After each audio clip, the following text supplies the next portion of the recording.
인사드리겠습니다. 안녕하십니까? 방금 우리 지훈님께서 올려드린 찬송 교회라는 이 찬송 시가 그 연평안 이제님께서 그 작곡 작사를 할 때 1, 2년도 아니라 수년이 걸렸다 하더라고요. 이 찬송가 한 곡을 작곡하고 작사를 하는데, 그래서 계속해서 우리가 시편을 공부하고 있는데, 시편 한 시 한 시가 어떤 하나님의 영감에 따라 그 시인들이 이 한 편의 시를 이렇게 짓기 위해서 얼마나 수고하시는지를 다시 한번 이제 생각해 되었습니다. 오늘 교제할 시는 시편은 이렇게 9편입니다. 그래서 시편 9편을 잠깐 같이 표제어만 일단 같이 읽어보도록 하겠습니다. 시작. 다윗의 시 인도자를 따라 문나변에 맞춘 노래. 그 이제 히브리어 원문에서는 이 표제가 1절이라고 했잖아요. 그래서 이 문나벤에 맞춘 이 뜻이 이제 여기 있는데 알 무드랍벤이라고 있는데 이 벤이 아시죠? 아들 벤이 아들이고 그러니까 아들의 죽음에 맞췄다. 알이 이제 맞췄다는 뜻인데 그래서 다윗이 압살롬을 죽음을 애도해서 지었다거나 혹은 그 당시 이제 아들의 죽음이라는 어떤 동명의 곡조 좀 슬픈 곡조인가 봐요. 그렇게 맞춘 거기다는 견해들이 있어요. 그렇지만 이게 정확지는 않거든요. 그렇다들 이제 추측이기 때문에. 하지만 내용을 보면은 이제 아들의 죽음이라는 슬픈 곡조와 달리 실제 내용은 하나님의 구원과 의로우신 심판을 감사하고 찬양하는 내용들이 이제 9편입니다. 이렇게 같이 한 절씩 살펴보도록 하겠습니다. 9편 1절 보면은 내가 전심으로 여호와께 감사하며 주의 모든 기이한 일들을 전하리다. 감사하고 전한다 이렇게 했는데 여기 보면 제가 이제 이렇게 좀 글자를 크게 하고 이렇게 박스를 쳐놨죠. 그 이유는 나중에 이제 다시 설명하도록 하겠습니다. 기억만 하십시오. 하나님께 감사, 우리가 이렇게 감사와 전하는 거 이렇게 이 구절을 보면서 생각나는 게 우리가 예배 때 감사드리고 실상 가운데 하나님께 감사드리고 이 전하는 것 보통 우리가 이제 토요일마다 그 형제님들 자매님들 또 이렇게 우리 청년들이 가가지고 양로원 같은데 방문해가지고 봉사도 하고 뭐 안마도 해드리고 말씀으로 전하시기도 하고 그게 이 말씀을 보면서 생각이 나더라고요. 이 말씀을 준비하면서 그런 하나님을 전하는 그런 일들이 이제 생각나는데 기이한 일들이라고 나와 있습니다. 기이한 일들 뭐 어느 뜻이 크고 어렵다, 경이롭다, 기묘하다 기사.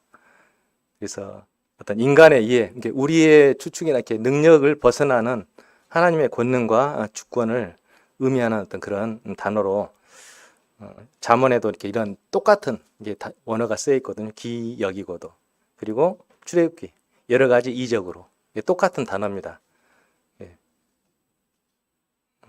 그래서 여호와께 감사하며 여호와께 생각하신 모든 기이한 일들을 널리 전파하겠다. 이 기이한 일들은 하나님의 창조 역사, 그분이 직접 하신 다윗 생애 가운데 행하셨던 일들, 인류 역사 가운데 행하신 일들 또는 작게 말하면 성도님들의 개개인의 삶 가운데 하나님 역사하신 일들 있잖아요. 그런 일들을 널리 전파하겠다라는 이제 시인의 그런 기원이 담아져 있는 구절입니다. 2절 보면은 내가 주를 기뻐하고 즐거워하며 지존하신 주의 이름을 찬송하리니 계속 이제 여기 알레프라는 단어가 이게 박스 쳐놨는데 하나님을 기뻐하고 하나님만 주님 안에서 기뻐한다, 즐거워한다, 그리고 그분의 지존하신 주의 이름을 찬송한다 라는 뜻입니다. 그래서 우리 성경에 이제 주를이라고 번역이 되어 있거든요. 근데 이제 원어에 그대로 직역하면은 내가 기뻐할 것입니다. 그리고 내가 즐거워할 것입니다. 당신 안에서 내가 지극히 높으신 자, 당신의 이름을 찬송할 것입니다. 이 지극히 높으신 자에게 있죠. 이 부분하고 당신의 이름. 근데 이게 이제 우리 한글 성경에서는 지존하신 주의 이름 이렇게 이제 형용사로 이렇게 번역이 되어 있잖아요. 실질적으로는 이 지극히 높으신 자도 명사고 당신의 이름도 명사거든요. 어떻게 보면은 동격 알죠? 우리 학생들 동격. 이 두 부분이 지극히 높으신 자 바로 그 이름을 내가 찬송하겠다. 이제 이렇게 원문에는 되어 있는데 이제 번역상에서 지존하신 주의 이름을 찬송하리니라고 이제 약간 의역을 해놓은 부분입니다. 그리고 지극히 높으신 지존하신 이 부분을 보게 되면은 이제 주의 이름을 수식하는 형용사처럼 이제 번역되어 있다 있죠. 근데 이분은 바로 하나님을 나타내는 칭호입니다. 이 엘로에라는 뜻이 하나님을 부르는 여러 힘이 있잖아요. 여러 이름들이 있는 중에 하나의 이름입니다. 그래서 지극히 높으신 자, 지존하신 자 이렇게 이해하시면 되고, 이 부분을 볼 때 이제 예배 찬송가 450장이 제가 생각났어요. 잠깐 들어보겠습니다. 450장.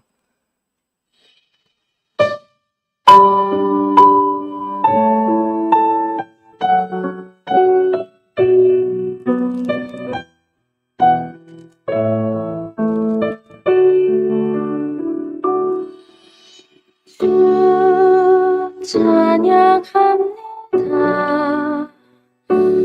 내 마음을 다해 주가 하신 놀라운 일들을 세상에 모두 말하리다.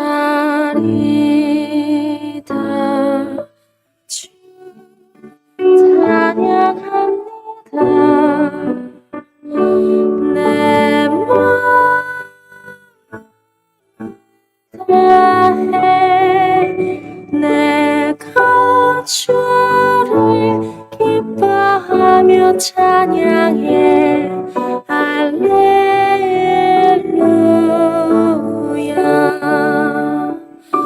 지금 크신 이름 찬양해. 할렐루야.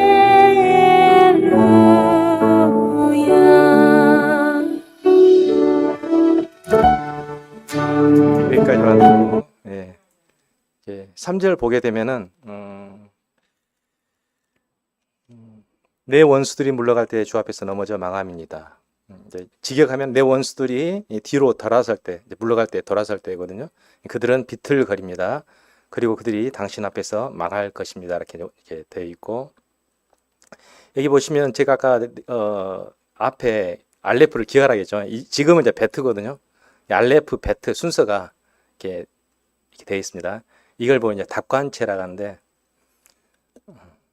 악스테콘이라는 이제 뜻인데, 우리 글로 따지면 기역, 니은, 디귿, 리을을 순서대로 이렇게 히브리시적 표현법 하나로 답이란 것이 밟을 답이고 관이 머리 관자.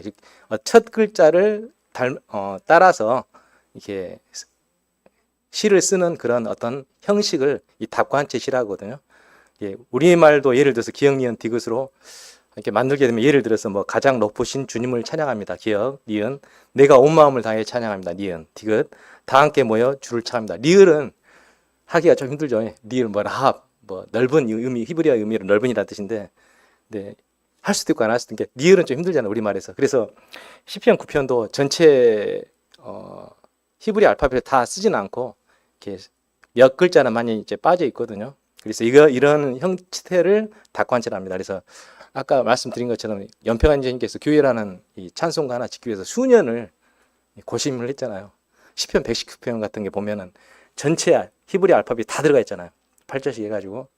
그러면 그 시편 한 편을 짓기 위해서 물론 하나님의 영감으로 즉흥적으로 할 수 있는 시도 있겠지만은 그 시편 한 편 한 편에 어떤 축약되어진 어떤 시 작가의 그런 그 하나의 그분의 재능, 그분의 심혈, 그러니까 시 한 구절 한 구절 안에 어떤 단어 하나에 굉장히 노력을 깃들인 것이 생각나더라고요. 그래서 제가 그때 생각났던 것이 예배에도 그런 것이 아닌가. 우리가 성령님의 감동하심에 따라서 예배를 즉흥적으로 드릴 수도 있어요. 예배 시간에. 하지만은 예배를 이렇게 최소한 그렇게 할 수도 있습니다. 성령님의 감동하심을 어떤 예배 시간에 즉흥적으로 할 수 있지만, 그렇다 할지라도 우리 입장에서는 최소한 뭐 일주일 내내는 아니다 할지라도 최소한 뭐 금요일, 토요일, 토요일 정도에는 미리 다음날 예배를 준비하고 찬송시나 찾을 성경 구절이라든지 마음의 감사의 기도를 준비한 것이 우리로서는 합당하다. 그런 가운데 또 성령께서 또 다른 내용의 감사의 주제를 주실 수도 있는 것이고 라는 생각이 들었습니다. 그래서 아무런 준비 없다가 갑자기 감동이라고 하는 것은 진짜라고 생각지 아니고, 정말 준비를 철저히 하고 예배 가운데 나왔는데 갑자기 성령께서 주신 다른 감동이 있을 때 그걸로 감사드린 것이 마땅하다고 생각이 되어졌습니다. 물론 저도 이걸 다 항상 그렇다는 건 아니고 그렇게 하려고 노력하는 편입니다. 저도 이렇게 9절 아니 사부편 4절 보면은 주께서 나의 의와 송사를 변호하셨으며 주어자인지사 의롭게 심판하셨나이다. 키가 접속사 왜냐하면 그런 뜻이고 why because 뜻인데 또는 뭐 그러나 접속사로도 쓰여요. 근데 왜냐하면 당신은 나의 재판과 나의 송사를 행하셨기 때문입니다.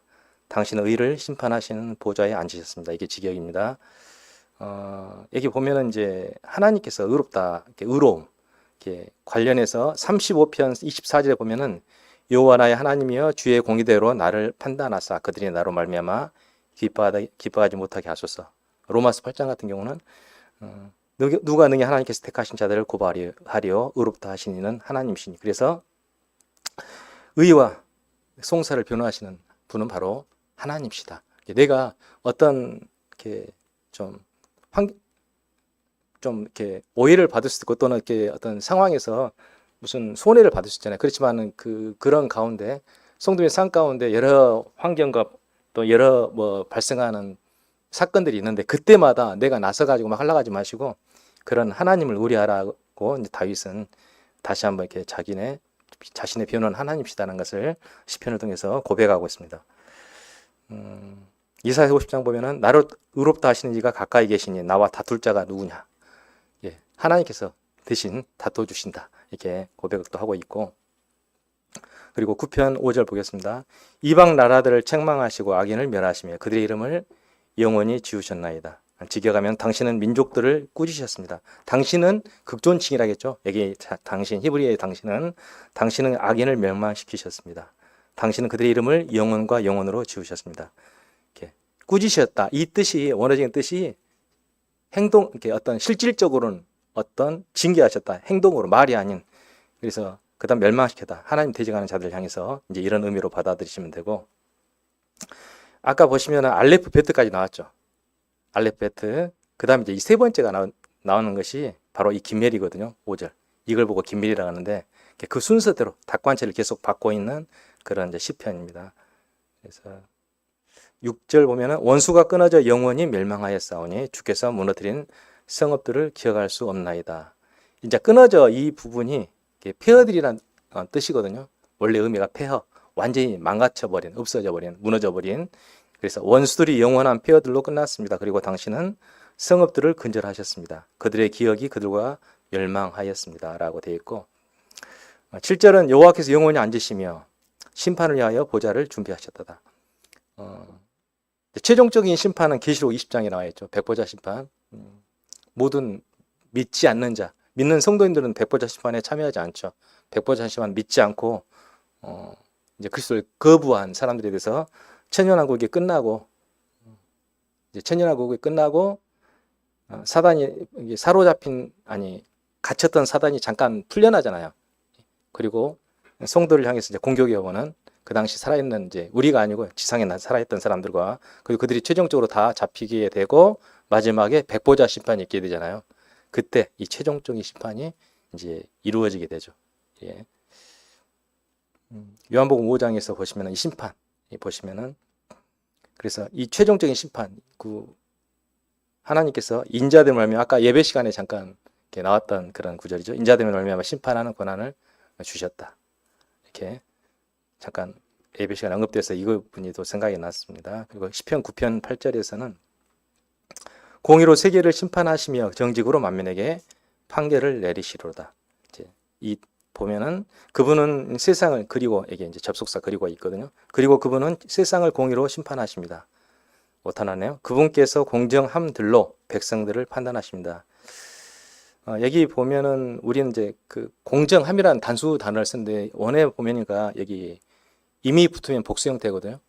있어요. 공정함들로라고 돼 있어요. 우리의 삶 가운데 하나하나 개개인의 삶도 마찬가지입니다. 하나님께서 공의로 우리를 이제 대하시는데 우리의 죄에 대한 심판은 우리 주 예수 그리스도께서 다 담당하셨잖아요. 그렇지만 이제 어떤 형사적인 죄는 하나님께서 법정적인 죄는 다 용서하셨지만은 이 가정적인 죄가 남아 있잖아요. 가정적인 불순종, 하나님을 거역함 또는 하나님의 뜻에 반하는 그런 것들도 성도들 개개인 가운데 하나님께서 공정하게 다루시거든요. 근데 우리가 잘하든 못하든 간 하나님께서 우리를 공정하게 대하시고, 그렇지만 그 가운데 인애와 자비가 있으시고, 또 우리가 관계를 맺는 모든 그런 상황과 환경과 사람들이 있잖아요. 그런 가운데서도 하나님께서는 공정함들로, 어떤 일 하나하나 다 공정함들로 우리들을 판단하시고, 믿지 않는 사람들을 판단하시고, 세상을 앞으로 판단하실 것입니다. 가장 위로가 되는 것이, 세상의 법정은 공정치 못하잖아요.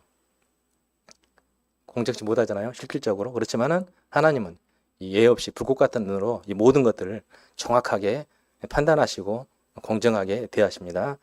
그래서 시편 89편이 생각나더라고요. 89편 14절. 의와 공의가 주의 보좌에 기초라. 인자하심과 진실함이 주 앞에 있나이다. 의와 공의가 주의 보좌에 기초라 했잖아요. 하나님의 나라의 기초는 의와 공의예요. 이렇게 죄가 있으면 반드시 거기에 대한 합당한 대응이 있는 것이, 또 공의롭게. 그래서 예배 시간에 어떤 형제님께서 아까 그런 기도를 했어요. 심판의 하나님이시기 전에 우리에게 아버지 되신 하나님이시다. 우리를 대할 때는 세상을 대할 때, 또 우리를 대할 때 의와 공의지만 그 앞에 뭐가 있다 하겠습니까? 인자하심과 진실함이, 그걸 가지고 우리를 대하시는 거죠. 우리가 의와 공의로서 잘못해서 하나님 앞에 혼날 수도 있어요. 그렇지만 하나님의 심중에는 인자함과 진실함으로 우리를 다시 회복시키시고 우리를 대하신다라는 것이 참 위로가 되더라고요. 예배 시간에 그 형제님의 감사 기도를 들으면서 9절 보면은 유하나 압제를 당하는 자의 요셉이요 환난 때의 요셉이로다. 이제 직역하자면 또 그리고 나왔죠. 접속사. 그리고 여호와께서는 억압받는 자를 위한 피난처 공경의 때들의 피난처이십니다. 여기도 닭관체거든요. 닭관체. 여기도 닭관체. 하나님 재판장의 자리에 앉으셔서 온 세상과 만민을 심판하시는 모습에서 압제를 당하는 자, 하나님을 찾는 자를 보호하시고 자신의 능력으로 환난이나 억압을 헤쳐나올 수 없는 억눌린 자들의 보호자 되신다. 전제 조건이죠. 하나님을 찾고 하나님을 의지하는 자들, 그런 자들에 대해서 하나님께서는 요셉이다라는 뜻입니다. 10절 보면은 여호와의 주 이름을 아는 자는 주를 의지하오리니 이는 주를 찾는 자들을 버리지 아니하십니다. 아는 자, 주 이름을 아는 자, 다른 말로 주를 의지하는 자, 하나님, 또 다른 말로 주를 찾는 자들. 이 세 가지가 동일한 의미거든요. 이런 자들 하나님께서 어떻게 하신다겠습니까? 버리지 아니하십니다라고. 그리고 당신의 이름을 아는 자들은 당신을 신뢰합니다. 여기 왜냐하면은 당신은 여호와를 찾는 자들을 버리지 않기 때문이다. 여호와를 찾는 자들을 이렇게 이건 직역이고, 이런 내용들이 10절에 나와 있고 11절엔 너희는 시온에 계신 여호와를 찬송하며 그의 행사를 백성 중에 선포할지어다. 찬송하고 선포하라 이런 뜻인데, 너희는 시온에 거하시는 하나님을 찬양하라. 너희는 그분의 행사들을 백성들에게 선포하라. 여기 보시면 시온에 거하시는 하나님이라겠죠. 그러니까 이 시온의 의미가 하늘 보좌에 상응하는 지상의 보좌의 지상에서, 지상의 보좌, 하늘 보좌 있듯이 지상의 보좌를 이렇게 시온으로 우리가 은유적으로 표현하거든요. 결국 무슨 말이냐? 하나님의 임재를 나타냅니다. 그러면 시온에 계신 여호와는 신약 시대 임마누엘 하나님, 우리와 함께 계신 하나님, 그리고 교회 가운데 계신 하나님을 이렇게 의미한다고 이렇게 이제 볼 수 있습니다. 그래서 우리와 함께 하시는 임마누엘 하나님을 찬송하라. 또 그분의 행사, 그분의 구원의 사역, 그 창조의 사역, 그런 것들 알리라는 뜻입니다. 우리뿐 아니라 믿지 않는 사람들에게. 피 흘림을 심문하신 이가 그들을 기억하시며 가난한 자의 부르짖음을 잊지 아니하시도다. 여기 보면 피 흘림, 피를 흘리게 하는 행위거든요. 담임이라는 뜻인데, 여기 심문하다, 조사하다, 묻다, 자세히 면밀히 수사관들이 수사할 때 사용하는 그 단어거든요. 심문하다, 하나하나 증거를 찾고 자세하게 보는 것. 그리고 여기 보면 아나임, 고통받는 자. 우리 성경에 가난한 자라고 이렇게 표현이 되어 있는데 원어적 의미는 고통받는, 억압받는 이런 의미거든요. 고통받는 자들의 부르짖음을 잊지 아니하도다 이렇게 되어 있고, 13절에 여호와여 내게 은혜를 베푸소서. 나를 사망의 문에서 일으키는 주여, 나를 미워하는 자에게서 받는 나의 고통을 보소서.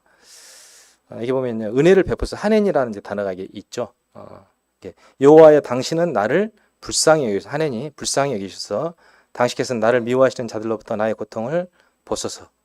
이제 당신은 이십니다. 이 부분은 이제 원어에서는 나와 있지 않은데 동사에가 그 의미가 숨어져 있기 때문에 당신은 죽음의 문들로부터 나를 끌어올리시는 분이십니다. 이 죽음의 문들이라는 단어가 있는데 14절에 보면은 시온의 문들이라는 용어가 나와 있거든요. 그래서 대조된다라고 보고 계시고, 여기서 먼저 이제 하넨이라는 단어를 전에 잠깐 살펴봤었는데 다시 한번 살펴보겠습니다. 하넨이 은혜를 베풀어 주십시오. 하난, 이게 원어가 아니 뭐죠? 본래 번호가 하난이라는 뜻에서 이게 파생된 것이 하넨이거든요. 예, 하난의 뜻이 원래 뜻이 구불이다. 예, 창세기 6장 8절에 여호와는 하나님께 은혜를 입었더라라는 말이 혹시 기억하시죠? 그때 나온 단어가 바로 이 하넨이거든요. 여호와는 은혜를 받았더라. 근데 여호와는 당대 의인이죠. 창세기 6장에 노아는 당대 의인이요. 그 의인으로 해놓고 그 다음 절에 그는 은혜를 입었더라. 이렇게 표현되어 있잖아요. 은혜를. 자, 아랫사람에게 호의를 베풀기 위해서 몸을 굽히다. 이 한이라는 뜻이, 이 하나니라는 뜻이 그렇습니다. 은혜를 베풀다, 선물로 주다, 호소할 자격이 없는 자에게 헤세드를 베풀다, 은혜를 입을 자격이 없으나 하나님의 궁휼하심에 의지해서. 자꾸 제가 오타가 났네요.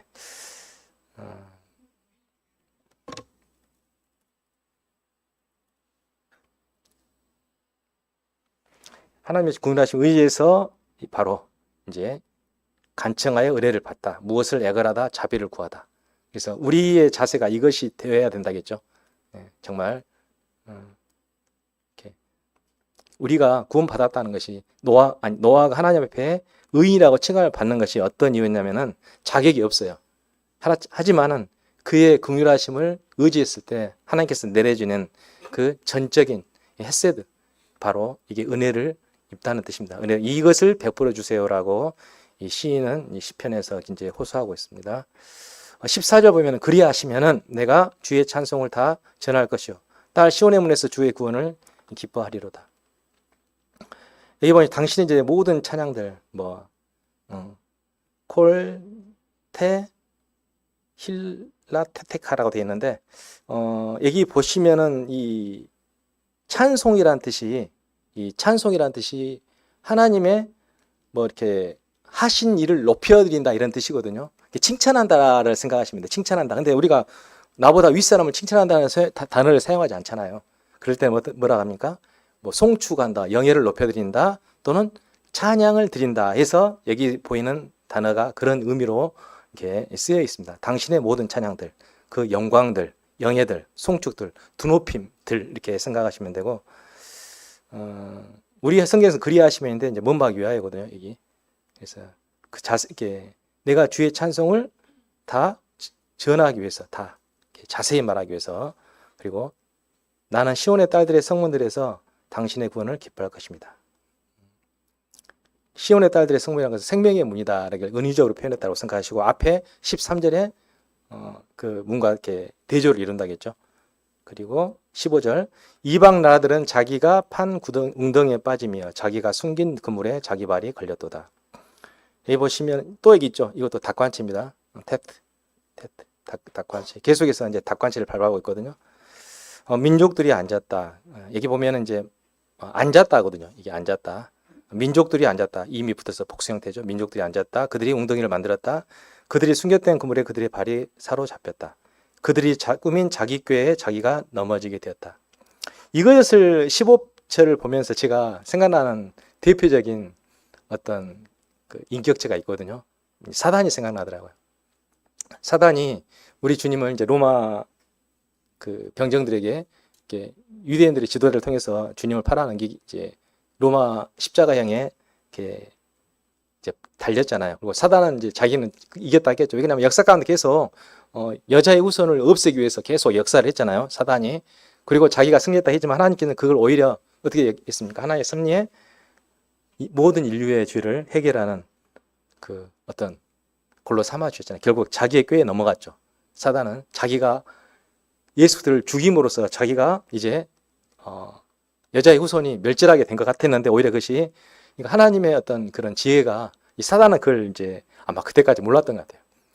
예, 그래서 결국은 이제 자신의 운명이 이제 결국 끝장날 수밖에 없는 그런 이제 운명에 처하게 되는데, 그래서 여기 방금 테트가 여기 보시면 알레프 베트 긴밀 쓰고 달렛 헤를 사용치 않고 바브 접속사를 쓰는 바브 썼고 그 다음에 자인도 쓰였죠. 그 다음에 테트도 쓰였고 그래서 몇 개씩 빼먹었죠.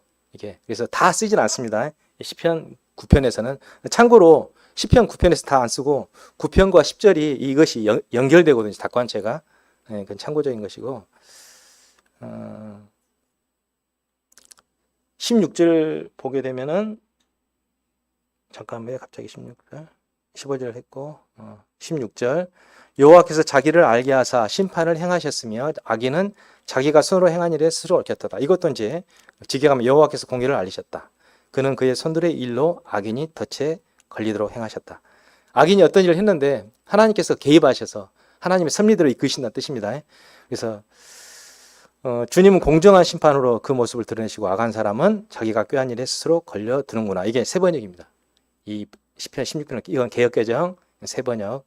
그래서 그 다음에 이제 히카임 셀라 이게 나 있는데 여기 보시면 여호와께서 자기를 알게 하사 어떤 일을 통해서 하나님께 알려지게 되는 것 또는 계시되는 것을 통해서 그것을 알게 하시고 심판을 행하시거든요.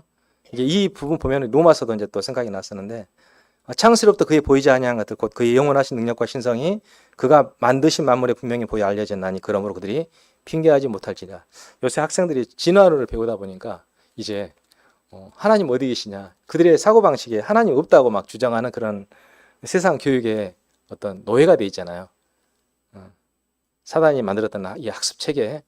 그래서 우리 교육부 정책에도 이렇게 최종적인 목표가 나와 있다잖아요. 유물론적인 진화론에 의해서 완벽하게 이게 어떤 그런 사고에 갖도록 하나님에 대해서는 아예 생각할 수 없도록 이렇게 만든 것이 교육의 최종적인 목표예요. 고등교육까지 초등, 중등, 고등교육을 받잖아요. 중등교육이 중고등학교, 고등교육은 대학교 이상. 그래서 최종적인 목표는 우리나라 교육 정책에 그렇게 써져 있어요. 교육부 정책에. 제가 그거 보고 깜짝 놀랐는데 그렇지만 하나님께서는 이런 만물을 통해서 그리고 자신의 양심, 또 자신의 신체, 자신의 마음을 통해서 하나님을 알 수 있게 되는 겁니다. 이게 제가 이거 가장 극단적으로 보게 된 것이 사람이 죽음에 이르게 되면은 이게 좀 이게 이렇게 솔직하게 그런 교육의 결과가 아니라 어떤 본능적으로 이게 깨달아진가 봐요. 결국은 하나님을 본능적으로 찾게 된다라고 생각이 되어지더라고요. 제 주위에 돌아가신 분들을 보게 되면은 그분들이 믿었던 어떤 평생에 걸쳐 쌓아놨던 그런 학문의 탑들이 다 무너지고 결국은 하나님을 하나님께 무릎을 꿇지 않을 수 없는 그런 지경에 이른 것을 볼 때 결국 하나님께서는 자신을 계시하고 사람들이 안 믿는 것은 하나님 두기를 싫어한다 했잖아요. 마음에. 왜? 하나님이 있다는 걸 머릿속에 인정하면 자기 마음대로 자기 죄 짓고 못 사니까 그러기 싫거든요. 멋대로 죄 짓고 살고 싶고 그러니까 이걸 거부하는 거죠. 계속 거부하는 겁니다. 그 다음에 히카임 셀라란 말이나 히브리 음역어 음을 그대로 따온 겁니다. 악기 연주나 찬양의 분위기를 조절하기 위해서 사용된 것이다. 히카임 전에 그 길서병제님께서 교제를 해주셨어요. 하가 으르렁거리다 이 번에 대해서 교제를 해주셨는데 이 하가의 이게 뜻이 한탄하다, 한숨 쉽다, 중얼거리다, 읊조리다, 말하다. 또 다른 뜻 으르렁거리다. 세 번째 곰곰이 생각하다, 사색하다, 수고하다. 이런 뜻들이 이 하가에 숨어져 있고 여기에서 파생된 히카연. 그래서 부드럽게 혹은 낮은 소리로 노래하거나 반주하는 것으로 추측을 합니다. 정확한 건 아니고 이렇게 추측을 합니다. 셀라도 전에 잠깐 했죠. 잠깐 쉼, 악기의 간주, 점점 좀 더 크게 영원히. 그래서 음악적 기호다 또는 지시다라고 하고 정확한 것은 이것도 모릅니다. 그래서 우리 그 반주나 연주할 때 간주 같은 거 하잖아요. 간주하거나 뭐 잠깐 이렇게 목소리를 높인다거나 그런 것들로 이제 해석할 수 있다라고 생각이 되어지고 17절에서는 악인들이 수월로 돌아가며 하나님을 잃어버린 모든 이방 나라들이 그리하였다. 자, 직역하면은 악인들은 음부로 돌아간다. 그리고 하나님을 잃어버린 모든 민족들이다. 이런 뜻인데 수월 보면은 음부가 되어 있는데 구약시대 음부는 지하의 세계로 이해되었다. 모든 죽은 자들이 가는 곳으로 무시 상태에서 하나님이 감사드릴 수 없다고 생각하면서 신약에서는 이 음부와 반대되는 개념 낙원이 있었죠. 아브라함 품. 불신자는 음부, 성도들, 믿는 사람들은 낙원에 돼 있고, 우리 잠깐 영어 정리 그때 이렇게 구분된다 해서 영어 정리 다 했었죠. 무적행, 음부지옥, 무적행. 끝이 없는 깊은 구덩이나 끝없는 심연. 사탄과 악한 영들이 갇히거나 임시로 대기하는 영적인 감옥. 사단이 지금 무적행에 있죠. 음부 가운데 있잖아요. 아니, 무적행에 있잖아요. 근데 다 갇힌 건 아니잖아요. 이게 사단은 지금 풀려 있는 상태고, 하나님을 반역했던 천사들이 일부가 갇혀 있는 곳이 무적행이잖아요. 그리고 사단은 이제 예수 그리스도께서 이 지상 재림하실 때 사단도 잡혀요. 그때 무적행에 1000년 동안 이렇게 임봉이 되죠. 임봉이 돼서 그때 사단이 들어가게 되는 장소. 그래서 여기는 임시로 대기하는 영적인 감옥입니다. 무적행은 음부. 죽은 사람들이 백보자 심판 이전에 이렇게 천년왕국 말미에 백보자 심판이 있다고 했죠. 영혼의 상태로 고통을 받는 것. 그래서 지금 돌아가신 분들 중에서 믿지 않고 돌아가신 분들은 어떻습니까? 육체는 지상에 있고 그 영혼은 영혼이 고통을 느끼는 겁니다. 시신을 아무리 찔러봐도 시신이 아프다고 빨딱빨딱 일어나지는 않죠. 근데 시신이 영혼이 딱 들어가면 찌르면 아프다고 일어나잖아요. 영혼이 있는 상태에서는. 그래서 고통은 영혼이 느끼는 겁니다. 근데 그 영혼이 불거둥에서 고통을 받는 것이 바로 음부고, 이 지옥은 일단 목적이 마귀와 그의 사자들을 위해 예비된 영원한 불, 밤낮 쉬지 못하고 고난을 받는 것, 그리고 꺼지지 않는 불이라고 마태복음에 이제 기록이 되어 있거든요. 근데 그 지옥에 누가 가냐? 자, 백보자 심판 이후에 회개하지 않은 죄인들, 지금 음부가에 있는 영혼들이죠. 또는 지금 살아있는 가운데 살다가 언젠가 죽을 사람들, 또는 그리스도 오실 때까지 믿지 않은 사람들이 바로 육체와 다시 결합하는 상태로 백보자 심판 이후에는 모든 믿는 자나 이렇게 믿는 자들은 그리스도께서 공중재림할 때 육체와 결합하죠.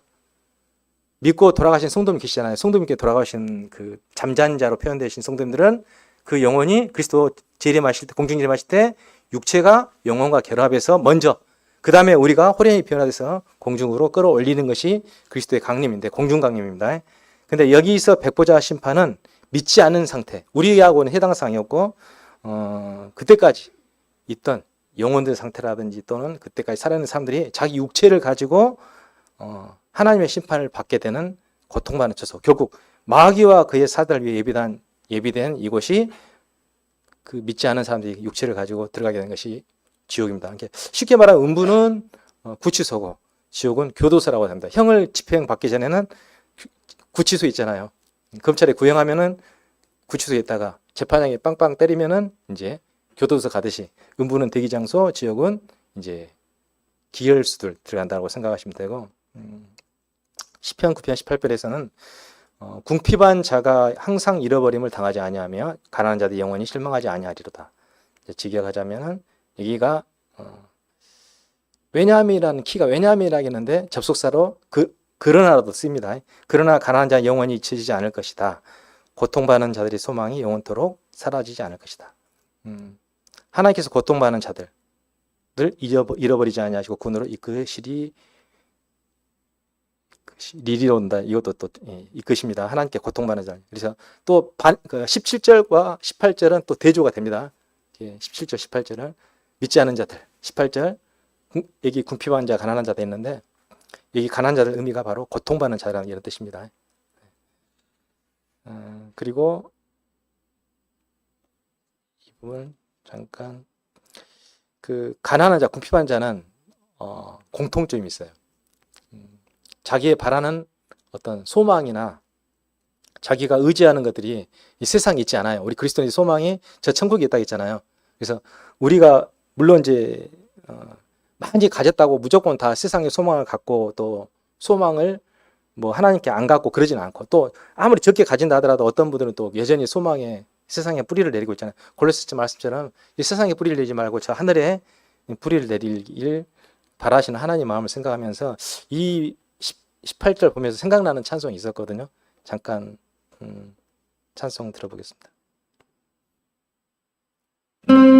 하나님께서 나의 전부가 되기를 원하는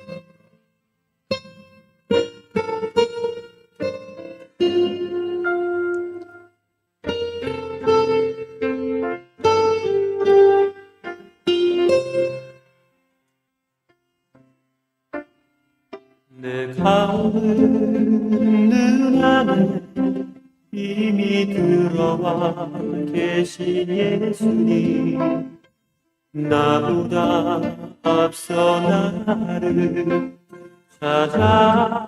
찾아주시네. 내 뻗은 두 손 위로 자비하시는 내 어르신이 언제나 먼저 나를 위로하시네. 내 노래 가운데 함께 즐거워하시는 그 나의 기쁨이 되시네.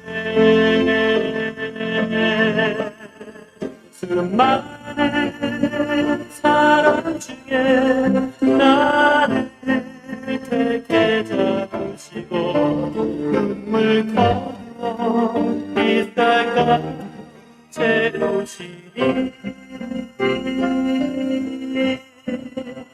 그분은 내 사랑 나의 기쁨 나의 노래 나의 전부 되시네.